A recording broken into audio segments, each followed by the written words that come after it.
नमस्कार, मी संदीप गिरे.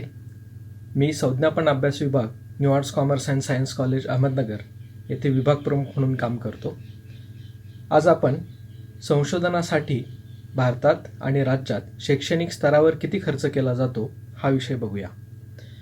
भारतात आणि राज्यात संशोधनासाठी किती खर्च केला जातो या विषयावर डिरेक्टली येण्यापेक्षा आपण जागतिक स्तरावर किंवा मुळातच या विषयासाठी ओव्हरऑल परिस्थिती काय आहे हे पहिले लक्षात घेऊ आणि मग भारतात आणि राज्यात पर्यायाने काय परिस्थिती आहे, शैक्षणिक स्तरावरच्या संशोधनासाठी काय खर्च केला जातो हा भाग बघूया. संशोधन ही मुळात फक्त संशोधन किंवा शैक्षणिक स्तरावर केल्या जाणारी एक बाब नाही आहे, तर ती ओव्हरऑल संशोधन ही एक कॉमन टर्म आहे.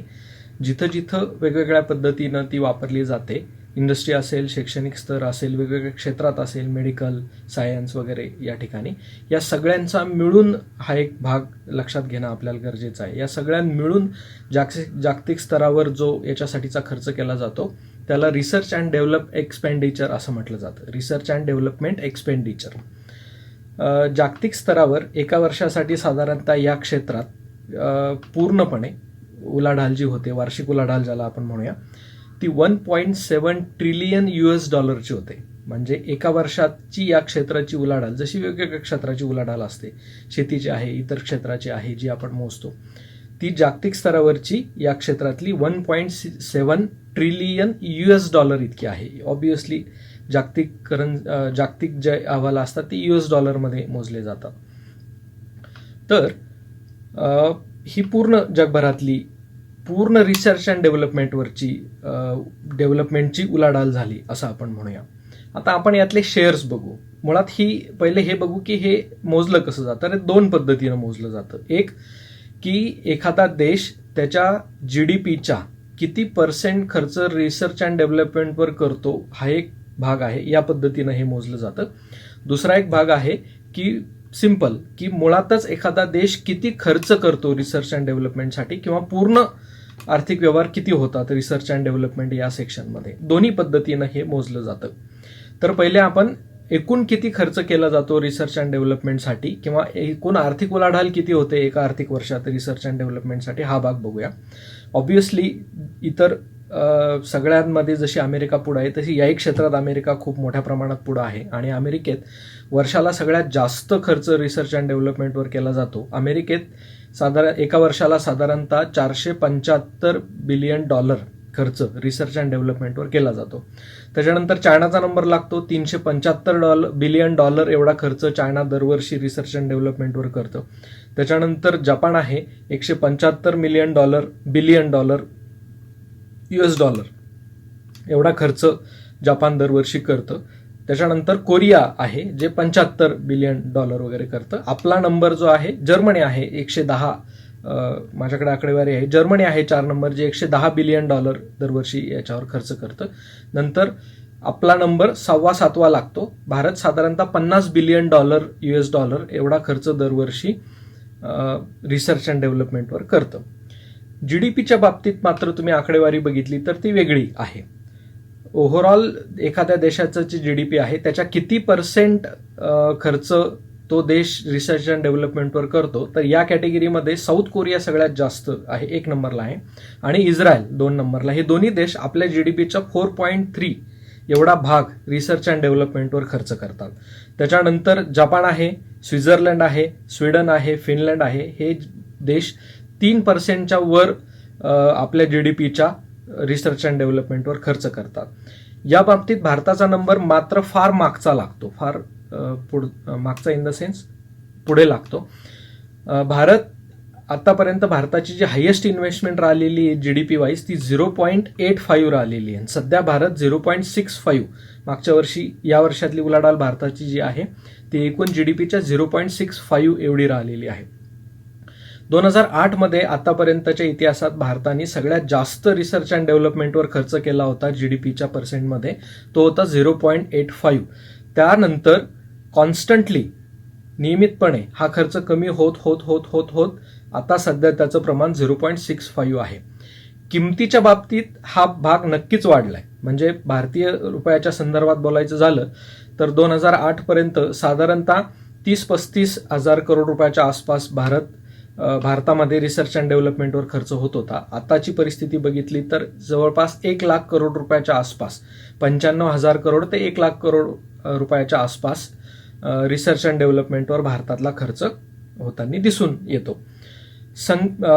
संख्या इन द सेन्स आकडा वाढलाय, पण जीडीपीच्या प्रमाणात नाही वाढलेला, लक्षात घ्या. म्हणजे जीडीपीच्या प्रमाणात जेवढा तो वाढायला पाहिजे होता तेवढा नाही वाढलेला. एक सगळ्यात महत्वाची आणि इंटरेस्टिंग फॅक्ट म्हणजे ह्युमन डेव्हलप इंडेक्समध्ये जे पहिले 10 देश आहेत, हे 10 देश कॉन्स्टंटली आपल्या जीडीपीचा खूप मोठा भाग रिसर्च अँड डेव्हलपमेंटवर खर्च करतात. ते कोणते आहेत? SDI मध्ये तुम्ही जर बघितलं तर Norway, Switzerland, Ireland, Germany, Iceland, Sweden, Netherland हे देश येतात. आणि जीडीपीच्या प्रमाणात खूप मोठ्या प्रमाणात खर्च करणारे देश हेच आहेत: Switzerland, Denmark, Norway, Sweden, Austria, Finland, Ireland, Netherland. ही क्रमवारी याच क्रमाने आहे, 1, 2, 3, 4 जशी मी वाचली. याच्यात अजून एक इंटरेस्टिंग बाब म्हणजे हे जे ह्युमन इंडेक्स डेव्हलपमेंटमध्ये पहिल्या 10 नंबर मधले जे देश आहेत, हे सगळ्यात जास्त पैसा जो खर्च करतात तो युनिव्हर्सिटी रिसर्चवर खर्च करतात. स्वीडन, स्वित्झर्लंड, डेन्मार्क, नॉर्वे सारखे देश आपल्या जीडीपीच्या 0.1 ओव्हरऑल रिसर्चच्या आणि जीडीपीच्या 0.7% पेक्षा जास्त खर्च हा फक्त युनिव्हर्सिटी रिसर्चवर करतात. म्हणजे आपला देश ओव्हरऑल जीडीपीच्या 0.65% एवढा खर्च पूर्ण रिसर्च अँड डेव्हलपमेंटवर करतो. आणि स्वित्झर्लंड, डेन्मार्क, नॉर्वे सारखे देश आपल्या जीडीपीच्या 0.75 पेक्षा जास्त खर्च फक्त युनिव्हर्सिटी रिसर्चवर करतात. म्हणजे हा जो तुम्हाला समजा अमेरिकेचा $475 बिलियन आकडा सांगितला, हा पूर्ण युनिव्हर्सिटीचा नाहीये किंवा पूर्ण इंडस्ट्रीचा नाही, तो ओव्हरऑल आहे. त्यातला युनिव्हर्सिटीचा शेअर कमी येतो ऑब्व्हियसली. सगळ्यात जास्त जगात युनिव्हर्सिटी रिसर्च पण अमेरिकेतच केला जातो, पण तो गव्हर्नमेंटच्या पैशांनी नाही, इतर पैशांनी जास्त केला जातो. भारतात मात्र सगळ्यात जास्त जो रिसर्च केला जातो युनिव्हर्सिटीमध्ये 100% जवळपास तो गव्हर्नमेंट फंडेडच असतो. जॉन हॉपकिन्स नावाची जी युनिव्हर्सिटी आहे ही जगात सगळ्यात जास्त रिसर्च अँड डेव्हलपमेंटवर खर्च करणारी युनिव्हर्सिटी आहे. ती जवळपास $2.5 बिलियन दरवर्षी खर्च करते. आणि अमेरिकेतले म्हणजे ह्या क्रमवारीतले पहिल्या 10 मधले पहिले 10च्या 10 मला वाटतं 8-9 बऱ्यापैकी अमेरिकेतले विद्यापीठ आहेत जे खूप मोठ्या प्रमाणावर युनिव्हर्सिटीमध्ये रिसर्च अँड डेव्हलपमेंटवर खर्च करतात. ते आहेत जॉन हॉपकिन्स, जसं मी सांगितलं तुम्हाला, MIT, California university, Pennsylvania university, Harvard आहे, स्टॅनफर्ड आहे. हे सगळे जे $1 बिलियन वर रिसर्च अँड डेव्हलपमेंटवर खर्च करतात ह्या युनिव्हर्सिटीज. भारताची परिस्थिती मात्र फार बिकट आहे. भारतात युनिव्हर्सिटी डेव्हलपमेंट किंवा युनिव्हर्सिटीमध्ये रिसर्च अँड डेव्हलपमेंटसाठी खूप मोठ्या प्रमाणावर खर्च होत नाही. मागच्या 5 वर्षात भारतात सगळ्यात जास्त युनिव्हर्सिटी लेवलचे जे रिसर्च झाले ते IIT संस्थांमध्ये झाले. IIT मद्रासला सगळ्यात जास्त झाला, मग IIT कलकत्ता, मुंबई, दिल्ली, मद्रास, कानपूर, रुरकी, खरगपूर वगैरे या IITमध्ये. पहिल्या 5 IIT संस्था ज्या आहेत यांनी मागच्या 5 वर्षात फक्त 1,005 करोड रुपये रिसर्च अँड डेव्हलपमेंटवर खर्च केले. मी या सगळ्या IITचे मागच्या 5 वर्षातला आकडा सांगतोय. आणि जॉन हॉपकिन्स सारखी जगातली पहिली जी सगळ्यात जास्त खर्च करणारी युनिव्हर्सिटी, तिचा आकडा आहे $2.5 बिलियन जवळपास 20,000 करोड रुपये. या चालू वर्षात भारत सरकारने रिसर्च अँड डेव्हलपमेंटसाठी 65,000 करोड रुपयाचं बजेट ठेवलेलं आहे. यातला 85 ते 90% बजेटचा भाग जो आहे रिसर्च अँड डेव्हलपमेंटचा, हा भारतातल्या रिसर्च संस्थांना जातो, युनिव्हर्सिटीला जात नाही डिरेक्टली. कोणत्या? DRDO आहे, इस्रो आहे, DST आहे, DBT आहे, हे ज्या गव्हर्नमेंटच्या संस्था आहेत. स्पेस रिसर्चसाठी सगळ्यात मोठा खर्च याच्यासाठी केला जातो. इस्रोला यावर्षी 13,000 काहीतरी करोड रुपयाची ग्रँट गव्हर्नमेंटनी या इकॉनॉमिकल इयरमध्ये दिलेली आहे. आपली चांद्रयान मोहीम, मंगळयान मोहीम चालू आहे, त्याच्यासाठीचा हा खर्च आहे. तर अमेरिकेत नासा किती खर्च करते आपण बोलायला नको. म्हणजे आपल्याकडे बऱ्याचशा कॉन्ट्राडिक्शन आहेत, चांगला भाग पण आहे आणि त्याच्या विरोधाभासी भाग पण आहे. आपण उदाहरणं म्हणून हे सगळं समजून घेण्यासाठी बघतोय. मग आता लक्षात घ्या की जॉन हॉपकिन्सचा जर खर्च काढला भारताच्या रुपयात तर तो वर्षाला 20,000 करोड रुपयाच्या आसपास होतो. आणि भारतात सगळ्यात जास्त खर्च करणारी एकमेव इन्स्टिट्यूशन जी आहे किंवा पहिली इन्स्टिट्यूशन जी आहे इस्रो, ती 13,500 करोड रुपयाच्या आसपास तिचं बजेट आहे, पूर्ण बजेट, फक्त रिसर्च अँड डेव्हलपमेंटचं नाही. आणि ती पूर्ण गव्हर्नमेंट फंडेडच आहे. ह्युमन डेव्हलपमेंट इंडेक्समध्ये मी जसं तुम्हाला सांगितलं की पहिले जे 10 देश आहेत ते सगळ्यात जास्त युनिव्हर्सिटीच्या रिसर्च अँड डेव्हलपमेंटमध्ये खर्च करतात. याच्यावरून तुम्हाला अंदाज येईल की काय परिस्थिती नेमकी आपल्याकडची आहे आणि जागतिक स्तरावरची काय परिस्थिती आहे. तर भारतात खूप मोठ्या प्रमाणावर ही इन्व्हेस्टमेंट होत नाही, युनिव्हर्सिटीमध्ये त्यातल्या त्यात होत नाही. आणि सगळ्यात हॉरिबल आणि काय म्हणता येईल, भयानक शब्द नाही वापरायचा, योग्य वाटत मला, सगळ्यात गंभीर बाब म्हणजे की भारतासारख्या देशांमध्ये युनिव्हर्सिटीमध्ये जेवढा खर्च व्हायला पाहिजे रिसर्च अँड डेव्हलपमेंटसाठी तेवढा होत नाही. ही तर आहेच आहे.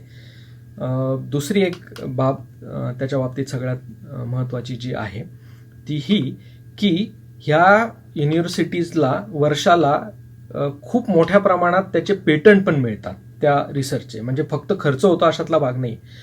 400, 500 पेटंट ह्या युनिव्हर्सिटीज फाईल करतात दरवर्षी, सगळ्याच नाही काही त्यातल्या, आणि शेकडोनी त्यांना पेटंट मिळतात दरवर्षी आणि त्याचा ते कमर्शियलाइज वापर करतात. इतक्या व्यवस्थित पद्धतीनं हा सगळा भाग इतर ठिकाणी राबवला जातो. भारतासारख्या देशात दुर्दैवाने तो तेवढ्या मोठ्या प्रमाणात राबवल्या जाताना आपल्याला दिसून येत नाही. आणि दुसरी गंभीर महत्त्वाची बाब, गव्हर्नमेंटकडे या सगळ्यांचा कुठलाही ऑथेंटिक डाटा नाही. गव्हर्नमेंटचा स्वतःचा जो रिसर्च अँड डेव्हलपमेंटचा रिपोर्ट आहे त्याच्यात गव्हर्नमेंट असं म्हणतंय की भारतात कुठल्याही एका स्वरूपाची किंवा ऑथेंटिक स्वरूपाची अशी कोणतीही आकडेवारी उपलब्ध नाही की रिसर्च अँड डेव्हलपमेंटमध्ये किती खर्च केला जातो. ढोबळ मानाने ही सगळी आकडेवारी उपलब्ध आहे. भारतात अशी कोणतीही एक संस्था नाही की जी या क्षेत्राचं नियमन करते किंवा या क्षेत्राबद्दलचे वेगवेगळे व्यवहार करण्याचा किंवा त्यांचं नियमन करण्याचा किंवा त्यांचा डाटा ठेवण्याचं काम करते. त्याच्यामुळे मी जे सगळ्या तुम्हाला गोष्टी सांगितल्यात या सगळ्या ढोबळ मानाच्या वेगवेगळ्या अहवालातल्या वगैरे आकडेवारी आहेत. या अंदाजाने किंवा भारत सरकार ज्या पद्धतीनं स्वतःच्याच अहवालात म्हणते की आमच्याकडे अशा प्रकारची कुठली ऑथेंटिक आकडेवारी नाहीये, त्याच्यावरून तुम्ही अंदाज घ्या. राहिला आता महाराष्ट्र गव्हर्नमेंटचा प्रश्न, तर भारत सरकारकडे जशी आकडेवारी नाहीये तशी महाराष्ट्र गव्हर्नमेंटकडे पण अशी कुठली आकडेवारी नाहीये किंवा युनिव्हर्सिटी लेवलला असा खूप मोठ्या प्रमाणावर वगैरे असा काहीही खर्च महाराष्ट्र गव्हर्नमेंटचा स्पेशलाइज पद्धतीने केला जात नाही. आणि जो असेल तरी त्याची ओव्हरऑल किंमत जी आहे मला असं वाटतं ती 10-20 कोटीच्या पलीकडे फार तर जात नसेल पूर्ण महाराष्ट्रातल्या युनिव्हर्सिटीचं. महाराष्ट्रात मात्र ॲग्रिकल्चर युनिव्हर्सिटीजमध्ये रिसर्च अँड डेव्हलपमेंटवर खूप खर्च होतो. ॲग्रिकल्चर सोडून इतर युनिव्हर्सिटीमध्ये मात्र इतक्या मोठ्या प्रमाणामध्ये असा खर्च केला जात नाही. मात्र त्याची कुठली ऑथेंटिक आकडेवारी मला सापडली नाही किंवा मी शोधण्याचा प्रयत्न केला तर बऱ्याचशा गव्हर्नमेंटच्या अहवालांमध्ये पण अशी कोणतीही आकडेवारी ॲक्युरेटपणे ऑथेंटिकपणे उपलब्ध नाही असंच लिहिलेलं आहे किंवा तशी शोधण्याची सापडण्याची कुठलीही सुविधा उपलब्ध नाही. तर मला अपेक्षा आहे की तुम्हाला खूप ढोबळ मानाने मी गोष्टी सांगितल्या. मी फक्त कंपॅरिझन करून तुम्हाला अंदाज येईल अशाच पद्धतीने सांगितल्या तर तुम्हाला विषय लक्षात आला असेल. आणि पुढच्या व्हिडिओमध्ये शैक्षणिक स्तरावर नक्की संशोधनाची काय परिस्थिती आहे याच्याबद्दल आपण चर्चा करू आणि विषय समजून घेऊ. धन्यवाद.